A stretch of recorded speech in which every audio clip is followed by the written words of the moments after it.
Bab 80. Iya Den, sahut Bi Asil serta Bi Ijah serempak. Bibi sini ajakku. Mereka berdua pun menghampiriku sedangkan Bi Asih datang sambil menarik kopernya. Non, banyak betul orang yang mengangkut barangnya ya? Bi Ijah berkomentar tentang pengangkut barang. Iya Bi, Mas Andre bilang supaya barangnya cepat selesai diangkutnya. Kalau barangnya sudah selesai diangkut, rumahnya mau sekali dibersihkan serta dirapikan sama mereka. Soalnya lusa Mas Wira dan keluarganya datang untuk menempatinya. Aku menjelaskan kepada Bi Ijah alasan sampai meminta banyak orang untuk mengangkut barangnya. Oh, jadi begitu ya Non. Bi Ijah baru mengerti dengan apa yang aku sampaikan. Iya Bi, seperti itu, sahutku. Pasti rumah ini dikontraknya mahal ya Non. Soalnya rumahnya saja semewah dan sebesar ini. Bi Asih menanyakan soal harga sewa rumah ini. Lumayan Bi buat tabungannya Gio. Mas Wira mengontrak rumah ini 150 juta 1 tahun. Yang mengontrak juga karena sedang merenovasi rumahnya. Aku menjawab berapa harga sewa kontrak rumah ini. Terbilang murah ya Non, kalau untuk ukuran rumah semewah dan sebesar ini, 1 bulannya kehitung 12.500.000. Harga sewa rumah yang 1 petak saja sekarang sudah jutaan.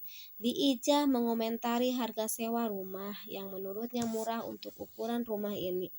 Rumah peninggalan orang tuanya Mas Andre memang besar, halamannya juga sangat luas. Sebenarnya sayang juga untuk dikontrakin, cuma sayang juga kalau nggak ada yang mengisi. Paling penting jangan sampai terjual. Kok Den Andre memberikan harga sewa rumah ini murah sekali ya Non? Bi Asih menimpali ucapan Bi Ijah tentang sewa rumah.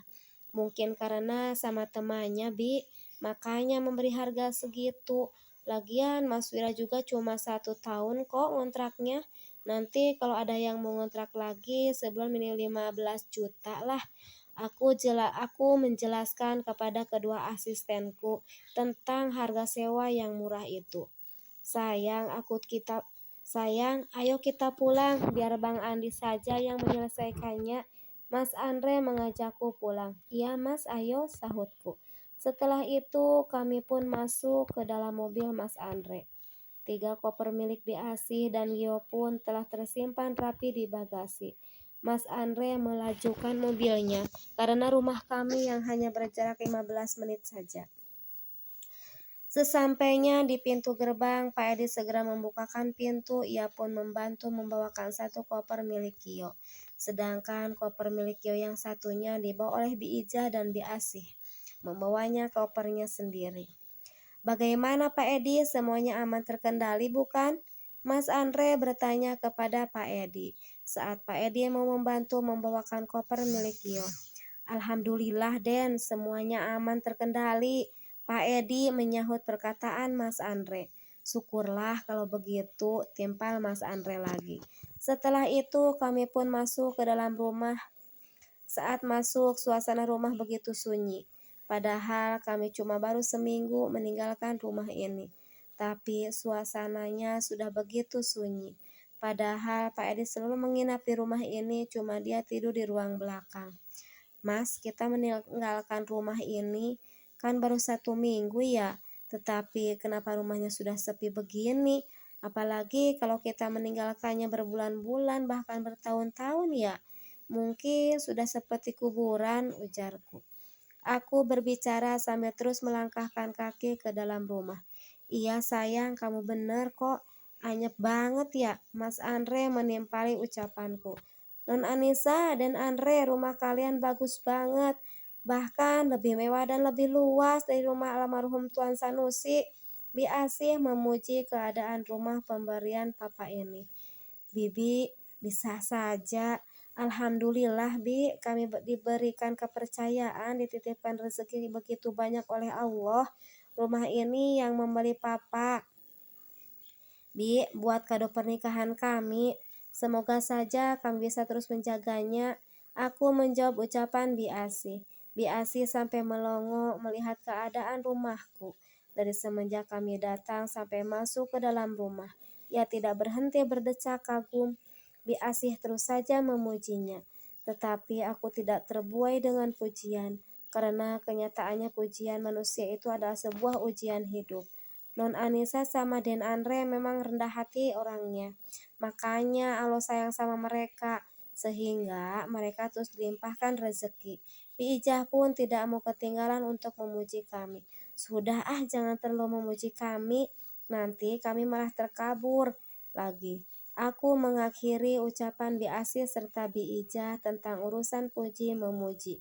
Bi Ijah, tolong tunjukin kamar buat Bi Asih. Kamarnya sebelah sama kamar Bibi.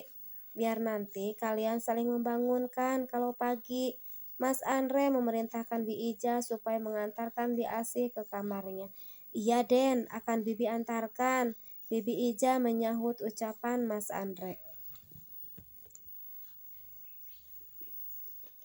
Ayo sih biar Mbak antar kamu. Bi Ijah mengajak Bi Asih buat melihat kamarnya. Iya Mbak, sahut Bi Asih. Mereka berdua pun pergi menuju kamar Bi Asih. Bi Ijah menyebut dirinya Mbak sebab umur Bi Ijah lebih tua dari umur Bi Asih. Gio, ayo tante antar kamu ke kamarnya Gio. Aku mengajak Gio untuk melihat kamarnya. Iya tante, sahut Gio. Om juga ikut ya mengantarkan Gio ke kamar baru, pinta Mas Andre. Iya om, ayo kita berangkat, ajak Gio. Kami bertiga pun menuju kamar untuk Gio yang berada di sebelah kamarku. Tempatnya berada di sebelah kiri kamar kami, sedangkan kamar sebelah kanan akan dijadikan kamar buat anak yang masih dalam kandunganku. Nah, ini Gio kamarmu, bagaimana kamu suka atau tidak dengan kamarnya? Tanya Mas Andre. Wow, kamarnya lebih bagus dari kamar Gio yang kemarin, Om. Terima kasih ya Om Andre, Tante Anissa. Kalian berdua memang is the best. Gio begitu senang saat melihat kamar baru untuknya. Syukurlah kalau Gio menyukai kamarnya, ucapku. Iya tante, Gio seneng banget, sahutnya. Setelah itu aku membantu Gio membereskan pakaiannya. Aku memasukkan baju Gio ke lemari pakaian yang ada di kamar itu. Sedangkan Mas Andre membantu membereskan perabotan dari rumah lamanya yang akan disimpan di rumah ini. Sedangkan sebagian perabotannya akan disimpan di apartemen. Seusai membereskan pakaian Gio, aku mengajak Gio makan. Kebetulan aku telah memesan makanan. Karena aku kasihan jika harus menyuruh Bi Ijah dan Bi Asih buat memasak. Sepertinya mereka juga kecapean setelah membantu pindahan. Gio, ayo kita makan dulu, ajakku. Iya Tan, sahut Gio. Mas, ayo kita makan dulu, ajakku, saat melewati ruang keluarga. Sedangkan Mas Andre sedang mengatur tempat untuk menyimpan perabotan tersebut. Iya sayang, sebentar ya, kamu memesan makanan, sekalian buat pekerja juga kan sayang? Tanya Mas Andre. Iya dong Mas, masa iya aku pesan makanan cuma untuk kita saja, sedangkan mereka suruh melongo melihat kita makan. Kamu ada-ada saja deh Mas. Aku menyahut ucapanku. Aku sengaja memesan masakan nasi padang buat makan kali ini. Sekalian buat para pekerjanya juga. Aku memesan 21 box nasi padang buat makan siang saat ini. Kalau untuk makan sore dan malam biar nanti aku akan mengajak Gio makan di restoran. Sekalian mengajak Gio jalan-jalan seusai berkabung. Biar Bi Ija serta Bi Asih aku ajak sekalian termasuk Pak Edi. Ayo semuanya kita makan dulu, kita makan bareng biar seru, biar ada tenaga buat menjalankan pekerjaan. Nanti setelah makan kita lanjutkan lagi pekerjaannya.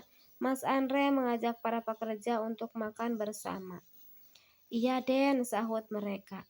Setelah itu kami pun makan bersama. Seusai makan, kami melanjutkan membereskan perabotan lagi. Sorenya aku mengajak Gio, Bi Asih, Bi Ija, serta Pak Edi jalan-jalan sambil mencari makanan. Mereka semua pun senang, aku yang melihatnya pun ikut senang.